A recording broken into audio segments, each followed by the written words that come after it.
On today's Pedone My Take, we reminisce. Another Cleveland Cavaliers season has come and gone. We're going to answer some big-time questions on the show today. The Indians, they're still up and down. They're 3 games back from first place with the Chicago White Sox. Still 3 games, though, above 500. That's the important part. 4 games above 500 after last night.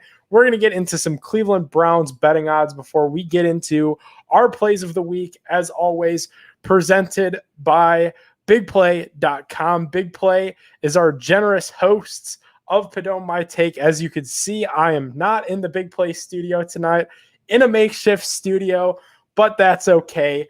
But first, we need to talk about the Big Play Store. The Big Play Store is your one-stop shop for all your Cleveland apparel needs. Progressive Field, First Energy Field, they're going to be open 100% capacity, optional masks. You know what you need to do, folks. Visit store.bigplay.com to pick up some brand new Cleveland merch today. Browse all the awesome shirt designs and more at store.bigplay.com. While you're there, use promo code Pedone. You're going to save yourself 15% on your entire purchase. That's my last name, Pedone, at store.bigplay.com with the Big Play Store. Without further ado, let's do it. We're live from the Nick Cave on bigplay.com, on Periscope, on Facebook, on YouTube, and of course, on Big Play. Guys, I'm not in my normal setup, as you can see here, in a little bit of a different studio. Big Play Studio, out of commission for me tonight. We're coming to you live from the Nick Pedone Cave, but that's okay. The show must go on. Technical difficulties, what are those in 2021? I got a packed show for you tonight, and I think we need to start right at the top because the Cleveland Cavaliers season has come and gone. It was a dreadful season. And that's what I want to open up the show about. You know, the last month, 2 months that I've done the show, really ever since Brown season stopped, the news really didn't. We went from J.J. Watt watch to Jadeveon Clowney, really into free agency and all that madness and trades. Were they going to do something? Aaron Rodgers wanted out of Green Bay. All these things related to the Browns, and I haven't had an opportunity to talk about the Cleveland Cavaliers. Really, during the season, there wasn't much to talk about. It was a down year for the team, and you don't need me to tell you that. The Cavs season, though, is done.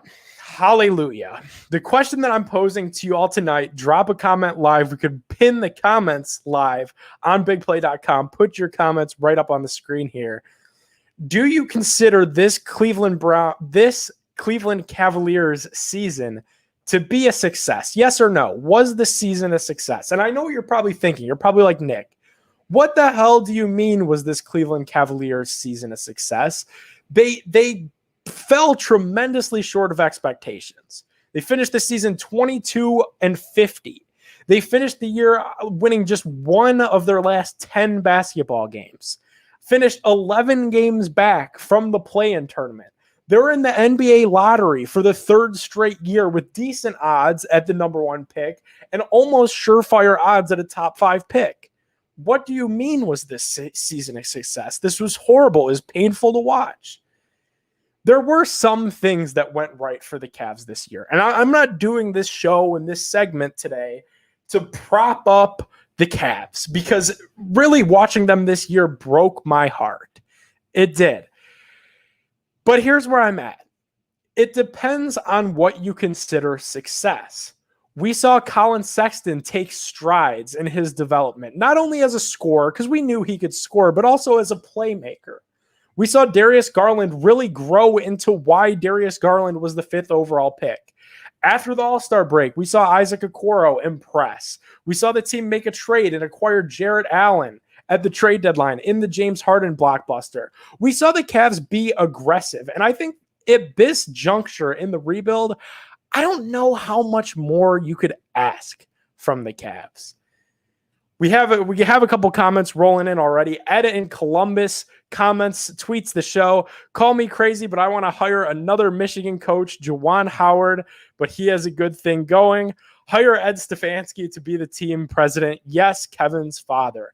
And Ed, that's a good point, because I went on this rant a few weeks ago and people called me crazy when I said the Cavs throughout my entire life from 1998 to now, they have not had an identity as an organization, as a team, as a fan base. Our organization has always been, we have LeBron, or we're going to try tremendously hard to get LeBron back. And if either of those things fall short, it's in the lottery, and we're praying for ping pong balls.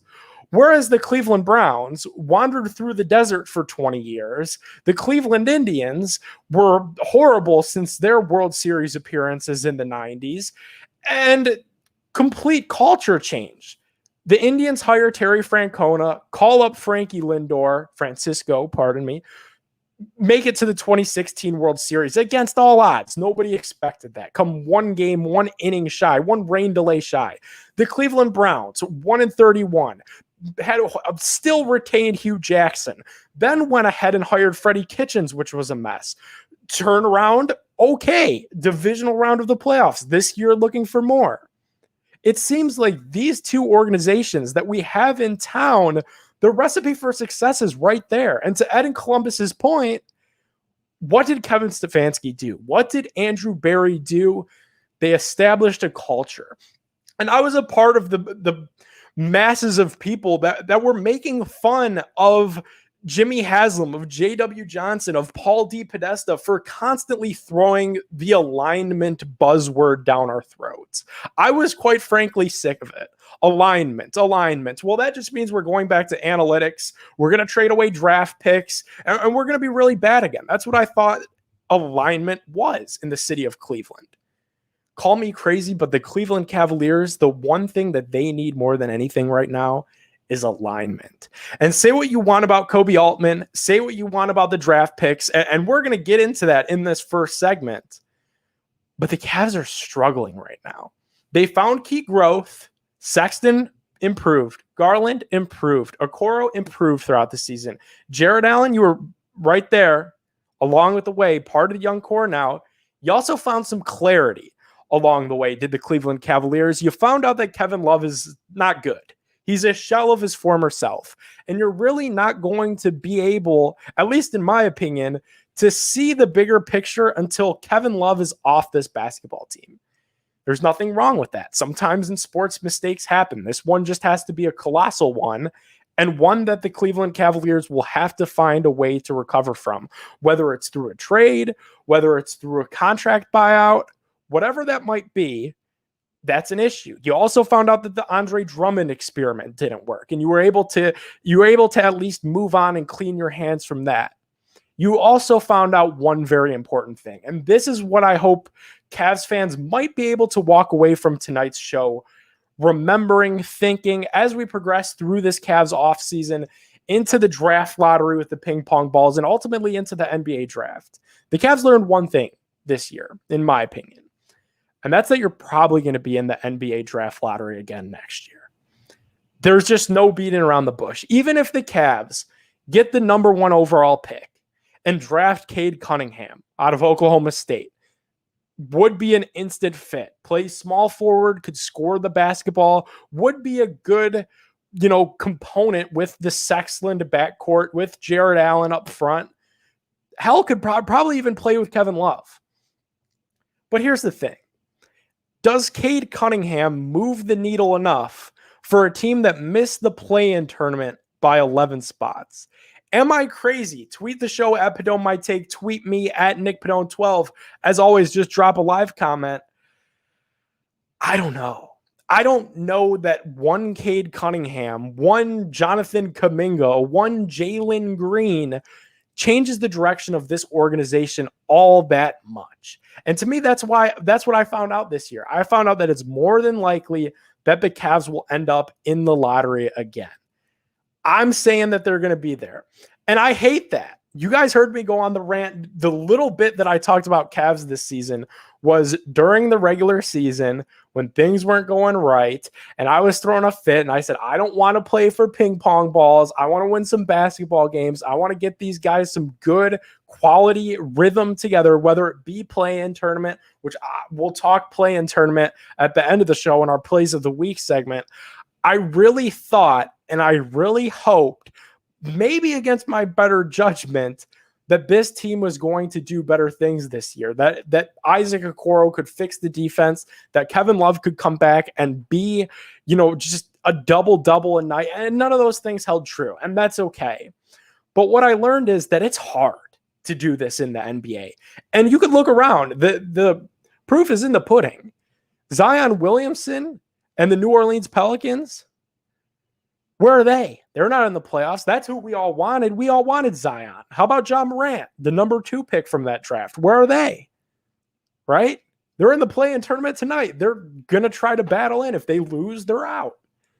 It's so hard to do this. The number 1 pick this year, Anthony Edwards, had an outstanding rookie season. Where are they? Right back in the lottery with us. You see what I'm hinting at here? You see what I'm saying? It's much more likely. How about I pose the question to this? And feel free to drop a comment. We'll pin the best comments up on the screen like we did for Ed in Columbus. Do you think the Cavs have better chances next season at making the play-in tournament at a 9 seed or a 10 seed?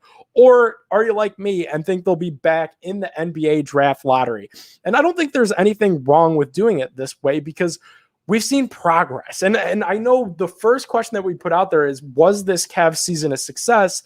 No, it wasn't. It wasn't a success. When you lose that many games and all the drama that ensued throughout the season, I cannot sit here seriously and crack this mic and be 100% honest and say that I truly believe in my heart of hearts that this season was a success. I just can't do that. However, what I can do is sit here and say that I did see growth. I did see 3 to 4 young players that could be building blocks moving forward. And are they starters? Maybe. Are they the guys that turn your franchise around single-handedly? Probably not. We're still looking for that guy, and that's what sucks about this whole process. But what I'm saying is there was growth along the way. There was improvement along the way. So for me to get all wild and crazy about the Cavs as I look back right now, I just don't know that I could do that because things went the right way. It takes being in the lottery for years before you see a finished result. It's such an annoying analogy to make because they're so hated in this town, especially because after what they did once they built their team was unethical, and that's the Golden State Warriors. You draft Steph Curry, you draft Klay Thompson, you find Draymond Green as a second-round steal, you fire your head coach and hire Steve Kerr out of the broadcast booth, then good things slowly start to happen, and it all gets modified, and in my opinion, that great team building and drafting and just player development all gets a light shun on it, despite winning all the championships, because they ultimately landed Kevin Durant, who they, it doesn't matter. Neither here or there that he joined the team and probably shouldn't have ruined the Cavs dynasty. Who's to say the Cavs can't do that? How about what's going on in places like Utah and places like Denver? Donovan Mitchell, 8th overall pick. Colin Sexton at just 22 years old is on pace with Donovan Mitchell when he was 22 years old. Rudy Gobert, that's a guy that they drafted and developed. Neither of those guys were NBA playoff ready. They were just young, exciting players at the time. Jamal Murray, same thing. I just think that as brutal as it is to say, we're only 5 years removed from the championship this June. And we had to know at some point that this was going to happen. The Cavs pushed all their chips in the center of the table. They traded away every draft pick. They continually flipped their roster for new veterans because they went all in at a title every single year. They made it to 4 consecutive NBA finals. And personally, I would not trade that for the world because that, June 17th, 16th, the night of 17th, that will live on in infinity in Cleveland history. it's just I hear the fans that are impatient. I hear the fans that are annoyed. The Cavs are not a hot ticket in town. I know people are canceling Cavs season ticket memberships left and right. And maybe you get Cade Cunningham, and maybe that attracts some more people to Rocket Mortgage Fieldhouse. But does that change the trajectory of this franchise all that much? The answer there is probably no, which leads us to our Twitter poll. And I thought this was interesting because as I don't even want to say optimistic, as understanding as I am of where the Cavs are at right now, I have to propose this Twitter poll. And we're not going to take a break. We're going to push right through and talk about this Twitter poll. Is if you were Dan Gilbert, if you were running the Cleveland Cavaliers as a professional sports organization in Cleveland, Ohio, fresh off the heels of 4 straight NBA finals, maybe the honeymoon phase of that is starting to sneak away. You hear idiot sports podcasters and radio hosts and beat writers and everybody in between crapping on your organization. That's what you got to deal with as the owner. What do you do with Koby Altman? If you were Dan Gilbert, if you were running the Cavs, what would you do with Koby Altman? Tweet the show at Pedone My Take. Go vote on Twitter at Pedone My Take. And as always, tweet me at Nick Pedone 12. You can also drop a live comment right here on the screen. Guys, I don't know. I don't know what I would do. I went back and forth on this in my head all day long because Koby Altman had a tough job. What's the saying in life where it's you can only play the cards that you're dealt in this world, in this lifetime. Whatever situation that you get put into, the only thing that you could do is make the best of it. And Koby Altman, hasn't he kind of done that? But let's just make like a pros and cons list. That's what they say to do when you're supposed to make any hard, difficult decision. In my opinion, Koby Altman drafted well. Say what you want about the players. Colin Sexton in 2018, what else were you going to do? Shai Gilgeous-Alexander publicly stated that he did not want to play for the Cleveland Cavaliers. That was not going to be the pick. The Cavs were all in on Colin. Okay, Colin in 2018. No one past that like blows my socks off from 2018 till now. Darius Garland, you could say the same thing. Again, odds weren't in your favor. You were hoping for the number 1 pick in Zion. You were hoping in the number 2 pick in Ja. You get number 5, Darius Garland, who had a really impressive sophomore season this year. Even though that didn't turn into immediate success on the basketball court, he showed improvement, handling the ball, passing the ball, scoring the ball, really in all facets of the game. So 2 for 2 is Koby Altman. Let's go 3 for 3. Isaac Okoro. Who else were the Cavs supposed to take? You know, Denny Avila, that was the rumor that the Cavs liked Denny. They worked him out a bunch. They needed defense. They drafted Okoro, and Okoro gave him defense. I don't know who you were supposed to take after Isaac Okoro in this situation where you already have players in place. So for me, when I look and I break down what would I do with Koby Altman if I was the Cavs owner, tweet the show at Pedone My Take, go vote on Pedone My Take, drop a live comment, and I'll pin it up on the screen. What do you do? Because you got that in the pros column, and that's impressive. An impressive draft track record is what you want. Now, I can't hold it against him that he was unlucky and that he couldn't get Zion, and that he couldn't have got Ja. And maybe could you have made some calls and made some trades and packaged a Tristan Thompson and a Kevin Love and a future pick or whatever to move up a few slots for a guy that might really be a game changer? Maybe. But that's all hypotheticals, and none of that has even been reported as a possibility, so we can't even really consider or evaluate that.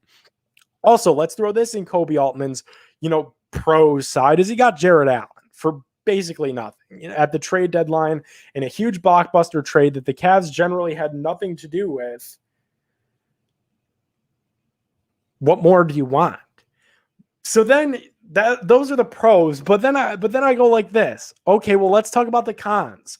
What did Koby Altman screw up this season? Because he was not without flaw, and you don't need me to tell you that. And the list here is not attractive. He drafted Dylan Windler with a first-round pick, and I know that at the end of that first round, really the NBA draft as a total is just a complete crapshoot. You don't know who's going to be good. You're taking a shot in the dark at guys that you like, that you think could be good in the next 3 or 4 years, and that prime comes on their second, if not third contract half the time. So the Dylan Windler thing, though, has to be a con because he's been a complete bust. For a first round pick, the advertisement coming out of him that he was a knockdown shooter, the guy's a stiff. He can't even hit the rim. Then he's never hurt. He's Mr. Reliable 3-and-D guy, has barely played for the Cavs. So I have to give Dylan Windler a strike. Then that same draft, you trade up for Kevin Porter Jr., which really, Koby, geez, that should be in your pros column. That's a great move. Kevin Porter Jr., projected lottery pick. You knew that he was a head case, but then you completely fumbled the rock. You traded him away after a blow up that we're going to get to. So you mishandled the Kevin Porter Jr. situation. Let's just call it that. Let's call it for what it's worth. You mishandled it. So that's in the con section now. So not only did you draft a stiff, then you drafted a really good, potentially really good player and traded him away for nothing. Here's really where things start to pile up for me as it pertains to Koby Altman. All the drama internally. I think that's what is ultimately going to bury Koby Altman as the general manager of this team. And it kind of should. All the way dating back from the John Beilein hire, which I know is probably a Dan Gilbert move. Koby Altman, you're the GM of this team. You need to make a stance and say, no, present alternate opinions, alternate solutions. No, we're not going to hire John Beilein, Dan. That's not a good idea. We're going to hire so-and-so. We're going to hire so-and-so. We're going to just hire Bickerstaff right off rip. You can't just sit there and be a yes man. And that's the trap that some of these GMs fall into because of their relationships with Dan Gilbert. That was not good. Then you also had the John Beilein slugs versus thugs thing when he allegedly called them thugs, but meant to say slugs and completely lost the locker room and was fired at the halftime of the All-Star game. Don't take me back to that place when the Cavs didn't have any All-Stars. Kevin Love was probably hurt and pissing me off. And then the coach gets fired at halftime of the All-Star game. So that was a mess. That was a complete organizational mistake. Then last year, you had Kevin Love throwing the ball at Jetty Osman and the on-court blow-ups. Okay, well, we know that can't happen. We've literally, history repeated itself, and it happened again this year. So now you're on the record for 2 different seasons with 2 different Kevin Love blowups, probably a zillion trade requests and rumors that he leaked to Joe Varden and the rest of the Cleveland media scattered throughout in there. And then you also have the Kevin Porter Jr. thing, the complete blowup where you benched him because you were disciplining him and you were making sure that he was ready for the season in a goofy COVID-19 year. And then when he threw a fit because you moved his locker by the G League scrubs, he got really mad and you traded him away and you sent him home. You sent him packing and you found a conditional second-round pick. I think ultimately that's what buries Koby Altman. You can't do that. You have to have control of your organization when you're in a leadership position like that. And to me, at that juncture in this rebuild process, Kevin Porter Jr. was a guy organizationally that they were high on. They knew that the only thing that Kevin Porter Jr. needed to do to be successful in this league was keep his head on straight. And I so wholeheartedly disagree with how Koby Altman handled the Kevin Porter Jr. situation. When you have a guy like that, and sports are their safe place, their safe haven, basketball was that guy's sanctuary, his temple. That's where things were okay, and it was probably like that for him growing up. And you take that away? Just think about that common sense-wise. Say you have a child who's 6, 7 years old, going through whatever that stage of life is called, adolescence or whatever, and the kid is acting up really bad at school, at home, but you're finally able to cool him down. You find some remedies. You get him involved in sports. He's playing sports. He's hanging out with friends. The grades are up. There's no drama in the classroom. Would you kick your son off the sports team? Same thing. If you have a daughter acting up, getting in trouble, bad-mouthing parents, bad-mouthing teachers, You get her involved in dance, in theater, in sports. Do you take away dance? Do you take away theater? Same thing with Kevin Porter Jr. I don't know why they did that. He needed to be playing basketball in Cleveland, Ohio. That's when things were all right for him. But Koby Altman mishandled that situation. So what would you do if you were Dan Gilbert with Koby Altman? Are you keeping Koby or are you firing him? It's time to make some decisions. We have that Twitter poll up right now. I think you got to keep Koby Altman. I do. I think that we can't continue to do this. And you just heard me read the laundry list of things that of Koby Altman's shortcomings, and there's plenty of them, you know. But how are we going to keep doing this? Are we going to keep firing coaches and general managers and then trading away probably young, promising draft picks to reset the culture? I think Koby Altman has earned one more jab at this thing. You know, you went 22-50, Koby, in a 72-game season. Next year, let's see if we can get close to that play-in tournament. Next year, let's see if we could continue to have the arrow point upwards. And Dan Gilbert is a guy that does not like losing. Dan Gilbert is very much a guy that saw this organization when LeBron left the first time, saw no fans in the stands, saw area businesses and restaurants suffering in downtown Cleveland because the Cavs were horrible. The city was a ghost town, and he did not want a repeat of that. And I can't blame him for it. So he was uber aggressive and gave Kevin Love a super max to keep him in town and drafted Colin, who was an aggressive player, and made us some coaching splash hires and just literally swinging and missing for the fences at every single pitch. I understand that, and I understand the urge and the desire to win now because the honeymoon phase of 2016 is fading by the season, by the game, but you can't continue to do that. We have some comments before we do take a quick break.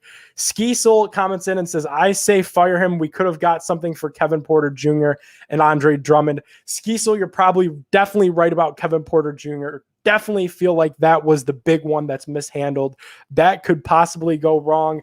Kelly comments in on Twitter, if Koby could fire Dan or at least tell him to stop Dan Snydering up the franchise. You know, and I do think Dan plays a role in this. I do think he needs to be more hands-off, less meddling in procedures. Kelly, that's a good take. He needs to tell Dan, listen, I am the general manager of the team. I am the appointed one of this organization. Go vote on Twitter at Pedone My Take. That poll is up there. If you're Dan Gilbert, what are you doing? You got to make a call. Are you firing this guy or are you keeping him for next season? We update that Twitter poll straight ahead, get into some Browns lines, talk some Cleveland Indians because what the heck are they doing? Don't miss it. Be back in about 30 seconds.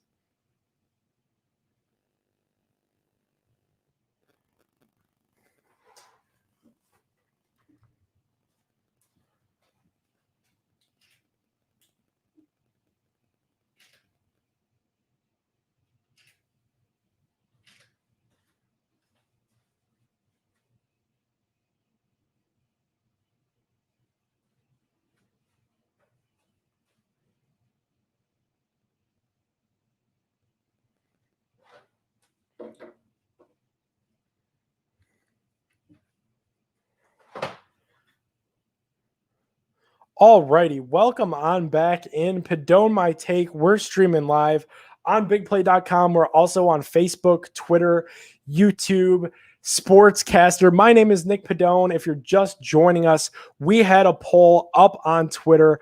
What would you do with Koby Altman if you were running the Cavs? If you're Dan Gilbert, you're in charge of the show, what do you do with Koby? We'll update that poll. Seems like I need to go steady up this camera, try to focus it up in our new makeshift studio. If you haven't, go vote at Pedone My Take. Be back in 10 seconds.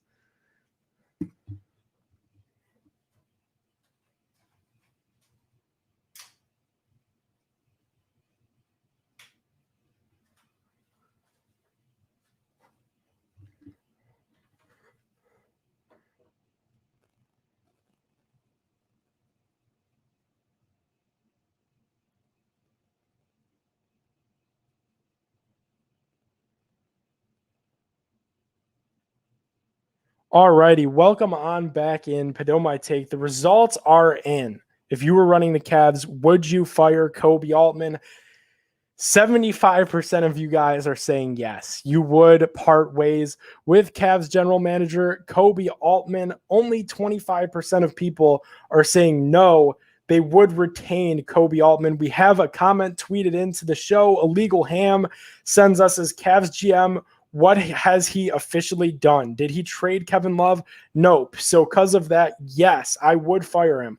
I wouldn't have cared if you traded him for a towel boy or a chair because of the blunder that contract has put the Cavs behind for the rebuild of the team. Illegal Ham, that's a good point because that is a move, whether it's him, whether that was Dan Gilbert. Like Kelly said, I'll put this comment back up. You don't know who's pulling the strings there. You don't know who's extending Kevin Love, who's hiring John Beilein, who's bringing back Andy Varejao on a ridiculous 10-day contract. That could be Dan. So we don't know that that's Koby. All I'm thinking is you could only judge Koby Altman based on what he's done thus far. And what he's done thus far is miss the lottery, miss the playoffs, make the lottery a whole bunch. Hit on a few picks, but when he whiffed bad. So what would you do with Koby Altman? Here's what's rubbing me the wrong way about the entire situation. I should have opened the show with this, is that it's a mystery right now with the Cavs. Where is the guy? I'm looking for answers as a fan and as a media member, and nobody from the organization, not the coach, not the owner, not anybody in the front office, and most importantly, not the general manager, has met with the media, has said a word. And I don't care about that as a journalist or as a media professional with my microphone and with my pen and sit here and click away and write my story. That's not what I'm looking to do here. I'm looking for some answers. As a fan, that's what the media is. The media is the gateway, the mouthpiece from the organization to the fans. What is going on, Koby? There's 30 other NBA franchises and 29 general managers after the last game of the regular season met with the media. And Koby Altman is where? Banished to the shadow realm? Why have I not heard from the guy? Which you could create all kinds of conspiracy theories that they're working in silence, that they're already preparing for the draft, that free agency is on their mind. Whatever. Come on, that's a bunch of hogwash. It takes 30 minutes to answer some questions from reporters. To me, that says, is his future really in jeopardy? We could do as fans and as media members vote on my Twitter poll all we want. But at the end of the day, has Dan already made the call? Is Koby afraid that he's in jeopardy of his job and he doesn't want to meet with the media based off pure embarrassment alone? Kev drops a comment on the stream and says Dan Gilbert is the problem. Kev, I go back and forth on this one as well, because if Dan Gilbert was truly the problem, I don't know that the Cavs win the 2016 NBA Finals. Matter of fact, I'll even walk that statement back. I don't think the Cavs get LeBron James back if Dan Gilbert was the problem. Dan Gilbert had to do something that not that many people on planet Earth, let alone in sports ownerships, would be able to do. And that's get on a jet, put your pride and your ego and you know what else to the side, and go and meet the guy face to face, man to man, and admit that you were wrong and admit that there was a mistake. And say that, LeBron, we would welcome you back with open arms, and have that kind of kumbaya meeting moment, erase the bad history of the letter and everything else. I think that takes a lot. And I think opening up the pocketbooks and being able to afford Kyrie on a max, LeBron on a max, Kevin near a max, bring back Tristan Thompson after the finals, J.R. Smith, Diamond Shumpert. The guy was literally willing to do whatever. He was trying to get Paul George in town. He was literally willing to just do whatever to keep LeBron here, to appease LeBron, to make things work just to see a winner in Cleveland. So even though things have gone bad now because he's done some just moronic things, and Kev chimes in again and says nobody wants to play for Gilbert, I don't know that that's the case, right? I don't know if it's not nobody wants to play for Gilbert. Maybe nobody wants to play in Cleveland because Dan has some deep pocketbooks. if the Cavs somehow draft Cade Cunningham, and not even he's LeBron good, because he's not going to be LeBron good, but he's Zion Williamson good. He's a franchise cornerstone piece that you believe that one day could help you make deep playoff runs and eventually another NBA title. Why wouldn't that guy want to be in Cleveland? Looking at Dan Gilbert's track record, looking at hey, this is a guy, this is an owner that has my best interests in mind. He's willing to pay a lot of money to get let's call it again for what it is, my homies in here, my friends, assemble some super teams in Cleveland. Not many small market owners would be willing to do that. I used Zion as the example. I don't even know who the Pelicans owner is. Do you think that guy is going to be willing to hand out max contracts left and right? No, they're already trying to get rid of, Lonzo Ball is about to walk this offseason. They're not going to be able to retain or attract any superstars to New Orleans the same way that we can. And New Orleans probably for these guys are a little bit more attractive place to live than Cleveland, Ohio. It's frustrating right now, but I don't think you could fire Koby Altman. I don't think you could force Dan Gilbert to sell the team solely based off of the fact that, okay, we need to sell the team. Okay, this is something that needs to happen. No, it's not. The Cavs have drafted well. There's been some good players. It's frustrating. That's why we're doing this show, to sit here and air out all of our grievances as the Cavs season has come to a close. You could still vote on that Twitter poll at Pedone My Take. Would you part ways with Cavs GM Koby Altman if you were in charge of the team? I don't know what's going to happen, to be honest. It seems like we're in limbo. All we could do is sit here and wait and talk about our plays of the week presented by bigplay.com. But before we do that, our plays of the week are presented by my guys over at Dugout Mugs. Baseball is back. The Indians are back. The Indians, they might be good. We're going to talk about them right here. It's time to order you that bat mug. You know what you need to do. Dugout Mugs, summer, match made in heaven, real handcrafted baseball bats, hollowed out, perfect off-season beer mug. I have my Dugout Mug. You should too. DugoutMugs.com/bigplay. If you're new to the show, here's how we do this play of the week segment. We have a small play of the week, a medium play of the week, and a big play of the week. Small play being a headline situation that completely missed the mark, that got me riled up. A medium play of the week, something that fell in between of being really bad and really good. And the big play of the week, something in the world of sports that impressed me. Let's kick it off here with our small play of the week.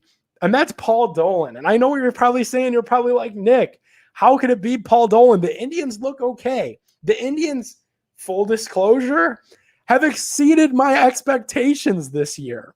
What? They look good. On nights that they could hit, I don't know who could stop the Cleveland Indians. It's going to be an exciting summer, an exciting push into the fall, ultimately into the postseason. So you're probably like, hey, how could you have Paul Dolan as your small play of the week? Paul Dolan and the Cleveland Indians, we know their mantra. We know that they can't afford really anything. So this week, there was some seriously tough news. They told 40 or so of their scouts in their scouting department, did the Cleveland Indians, more or less to pack your stuff and head home. We can't afford you here. It's not that we don't want you. It's just that your job is unstable, the way this COVID world is. We don't know that we're going to be able to bring you back. You're free to find employment elsewhere. Hello, red light. That wasn't barely reported on at all. So with that, I quote tweeted it. And I said, you know what? It wouldn't surprise me if Cleveland loses the Indians. The stadium leases up in 2020. Whoa, let's try that again. In 2023, the attendance is at a low. The overall intrigue in the team seems to be tremendously down since the days of Lindor and Jose Ramirez. Not a great time probably to be a Tribe fan. So Paul Dolan, could he move the Tribe? A new owner, could they move the Tribe? I floated the idea out there on Twitter, really as just a throwaway tweet. Then some former scout with 12,000 followers quote tweeted it from the Mariners and Astros, I believe, and said that he did not believe that the Indians will be moving out of Cleveland. He said, Nick, lack of better term, you're crazy. Don't worry about that. That's not happening. So I've just replied cordially and said, wow, former scout tweeted at me. Thank you so much. Means a lot. Put some of my rests to sleep. Then I got a really strange tweet back. One of the weirdest tweets that I've ever gotten, I'm willing to say, by a burner account. It has to be a burner account called Avery G. And Avery G said that the Dolans are civic people, that the team is in much better hands with them. Who's to say that they don't care about this, the city of civic Cleveland? I'll pull up the exact same tweet here, but it was tremendously defending the Indians. It says, stop panicking. There's no evidence whatsoever that the Dolans aren't civic-minded. In fact, quite the contrary. They have deep roots in the community. The team was in much worse hands under Dick Jacobs. Had he not gotten Gateway done, he would have been gone. So Avery G is just assuming that, okay, the Indians would be gone. So I did a little detective work before I tweeted a funny, more or less, and I was tweeted at 180 Avery 1 and searched into Twitter the word Dolan. And this guy has a lot of tweets, over 12,000 tweets. Probably 11,000 of them are him defending the Indians ownership group. Suspicious? Could it be someone from the Indians ownership group? You see what I'm hinting at here. So then when I did some detective work, I had to quote tweet this thing. And I said, I'm 90% confident that Paul Dolan tweeted at me yesterday from his burner account. Then Avery G, who I'm convinced at this point is Paul Dolan, tweets back at me and says, so clever, Nick. Can't dumb fans possibly come up with a better rejoinder by now? What? If this guy is not Paul Dolan, I don't know who is. And Homebrew Kev is dropping another comment, says, I don't think you understand the economics of the MLB. Kev, what do you mean? I understand it. I understand the profit shares and how the money all works and there's no cap space and that it's difficult for small market teams like us to win. I'm an Indians fan, true and true. I'm one of the biggest Indians apologists, it seems, that exists on social media right now just because of what that not ownership group, but what the front office has been able to do with such limited resources. So I know, people say, well, I don't want Paul Dolan to sell the Tribe because look at the guys that he delegates the job to. Mike Chernoff, Chris Antonetti, these guys are baseball geniuses. They fielded World Series contending teams with nothing. Yeah, exactly. Imagine if we had a billionaire owner that acted like he had $1 billion and was able to spend some money. I understand that economics of the MLB are a difficult concept and that it's hard for people in small markets like Cleveland and hard for small markets to succeed. But at the same time, come on, dude. The safety John Johnson III that the Cleveland Browns just signed this offseason makes more than the entire Tribe payroll that employs Shane Bieber and Jose Ramirez, two guys that should probably retire in a Cleveland Indians uniform. I just really hope that the Indians could figure this out. I don't know for a fact that it was Paul Dolan tweeting at me, but it was super suspicious enough for me to use 5 to 10 minutes of my only hour-long show discussing it. And in the bigger picture, not only is it just that, it's the fact that the Indians this year are already so good. It's like literally get these general managers, the presidents, these baseball operation guys, some resources and some funding so they're able to field competitive teams year in and year out, which they're able to do already, but maybe a bat to get us all over the hump. Huh? How fun would that be? Medium play of the week. Let's keep cruising along here, man. Medium play of the week is Major League Baseball as a whole because of this whole unwritten rule thing, which is driving me up a wall, for lack of a better term. If you want unwritten rules to be followed, to be preached as law, write them down. So if you missed this, and even if you didn't, to summarize what happened, because it's been all the buzz of social media and really of kind of the MLB landscape, Chicago White Sox, Minnesota Twins, two teams in the Tribes division going at it, week-long series, whatever. The White Sox were blowing them out. It's like a 13-run game. Yoan Moncada, 3-0 count. Tony La Russa, who is the Chicago White Sox manager, allegedly gives them the red light. Says, hey, Moncada, don't swing here. Bad for the league.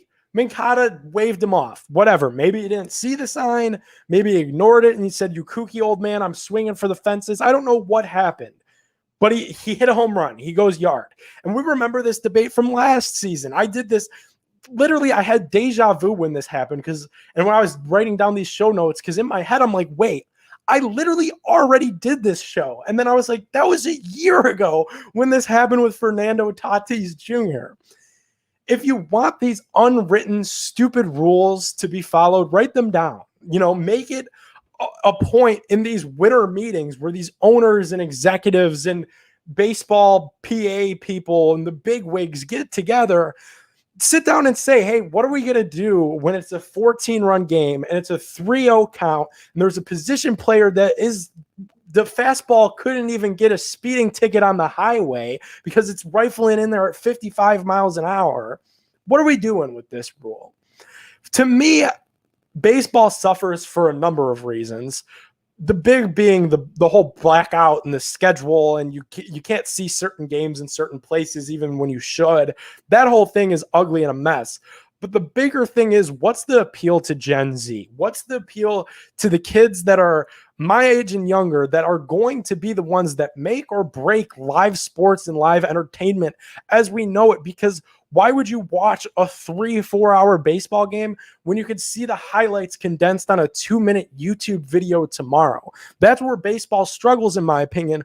Well, why I watch it personally as a fan, I want to see the individual performance. I want to see the accolades. When Zach Plesac is going 8 strong and hasn't allowed a hit, that's what I'm watching for.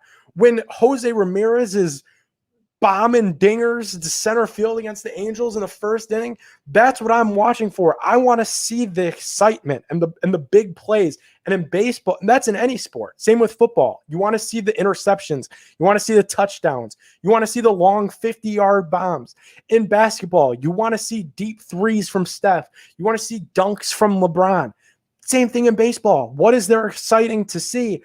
People don't want to see base singles where the crowd gives a little Wii Sports golf clap. You want to see Franmil Reyes take the cover off the damn baseball. So when it's a 3-0 count and the Minnesota Twins have a little sister from the poor on the mound that can't even get the ball to 60 miles an hour, I want to see Yoan Moncada turn on one. You don't want him to turn on one if you're the Twins and you're getting mad about that? Be better. Get a bullpen. Yeah, crazy idea, I know. Find a guy that could throw it, maybe 70, 80. Maybe he doesn't turn it around on a 3-0 count. Baseball kills me with that because I do think that's what will contribute so heavily to their demise is just the guys that are in charge and the old heads like Tony La Russa, who's throwing his own player in Yoan Moncada under the bus and saying that we're going to take care of that in the family. We don't do that. That's an unwritten rule. And I gave him the sign to not swing. If I was a manager, you know what I would do? And I'm not even kidding in the slightest. My favorite team is the Indians. It would be any Cleveland sport. It would be an honor to work in the organization. To coach them would be a nightmare because I'm an idiot. But imagine if the Indians called me and they said, Nick, you need to be our manager for the rest of the season. Terry Francona steps down. Nick Pedone, manager of the Cleveland Indians. I would tell every player, when you get the opportunity to hit a home run harder than you've ever hit one before, and if you don't do it, you're cut. You're off the team. That's what fans want to see. That's why you pay money to go to the game. That's why you take time out of busy schedules where you could be with family, friends, doing productive things to watch the games at home because you want to see the excitement. I want to see home runs. Tony La Russa, I don't care if it's 15-3. I want to see Yoan Moncada turning around. That's fun as hell. I want to see bat flips. That's why really Major League Baseball should be my small play of the week. I don't know where I stand on it, though, because I get that it's the unwritten rule. I get that it's tradition, But if you want it taken so seriously to the fact that you're going to discipline a player and you say so publicly, write the damn rule down. Even internally, right? Even if it's just a team by team basis, maybe Tony La Russa says at the beginning of the season, listen, on 3-0 counts, when we're up 6 runs or more, we don't swing. Maybe you could do that. I think that would be a moronic thing to do. I know it's the same thing as like running up the score in football, and you're not supposed to do that. Kneel down is the classy thing to do. Like basketball, you just pass it around at the end of the game. I want to see homers, man. I want to see fun. I want to see fans getting out of their seats, fireworks popping up over the parking garages. Like, let's go. That's fun. That's why I watch it. So that's my medium play of the week. Let's get into my big play of the week, because really maybe even last week, this could have been a small play. And that's the NBA play-in tournament, which is going on right now. Happened last night. Really 2 kind of clunker of a games. I think this is good for the league, though, and here's why. Adam Silver is my big play of the week, because this idea, when it was proposed, was cuckoo. It was nuts. It was like, that is the most confusing thing ever, that you're having a play-in tournament that's not the same thing as a single elimination tournament. It was the most confusing thing ever. But what has it generated is must-watch basketball. The first round of the NBA playoffs are traditionally a snooze fest. And this is coming from a guy that watched 4 consecutive NBA final runs, really 4 consecutive years where the Cavs swept their way through the first round against the Detroits and the Atlantas and the Torontos of the world. First round was a joke. It was a yearly cakewalk for the Cavs, and that's usually how the first round goes. Nothing really exciting happens in the first round. We don't look back in the history of the NBA and talk about, damn, remember that first round series? It was a battle between LeBron James and Andre Drummond in the East, the 1 versus the 8 seed. Like, it's boring. But what the NBA has done with this play-in tournament is allows that 7 through 10 spot to be up for grabs, and it's made must-watch basketball in a season where there has not been any interest around this sport at all. And that's partially due to injuries.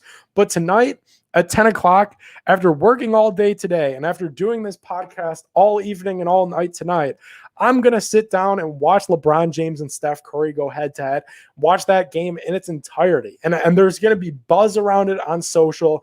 There was buzz last night.